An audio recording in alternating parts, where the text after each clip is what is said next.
Hello guys and welcome here. So in this video we are going to talk about the CHIDIST function inside of Microsoft Excel. This function is used to work with the key2 function in mathematics, and what exactly it does, it will return the right-tailed probability of the chi-square distribution. So it's used in key2 tests to compare observed and expected values. So in order to work with this function, we need two arguments. So the first one will be the x that is right here, and the second argument will be our degree of freedom that is just here. So our degree of freedom must be between 1 and 10 at the power 10. Otherwise, it's going to return an error. So for the purpose of this tutorial, I have a set of numbers here as x, and a set of degrees of freedom that is just right here. So let's try and run this function. So how exactly it's gonna work? So pretty simple. We'll start with the first one, which is supposed to return us an error since our degree of freedom is a little bit less than 1. So if we write down our equal sign right here, we can just write down our key and then write down dist. So here we go, we have our function right here. And as you can see, there is two arguments, so the x and our degree of freedom.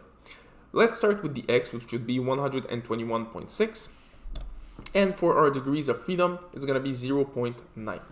And then we can close our parentheses and run our function. And just like that, we have an error sign that has appeared because it's less than 1. Now, if we change 0.9 to 1.9, as you can see, it will generate us a number. Now, if we do the same thing for the second set of numbers right here, we can just take this function that is there and drag it down here.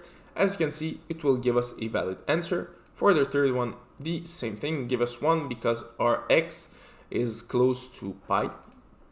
And finally, for the last one right here, it's going to be an error once again because it's the value here, it's 10 power 11.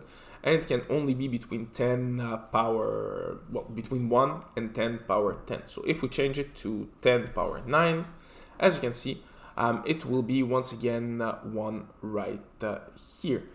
So this is how we can work with this function inside of Microsoft Excel. So as you can see right here, I'm changing numbers just for fun and see what exactly will be the answer. Well, once I change the numbers. So this is how you work with this function inside of Microsoft Excel. So as always, if you like this video, don't forget to leave a like, to subscribe, and see you in another of my videos.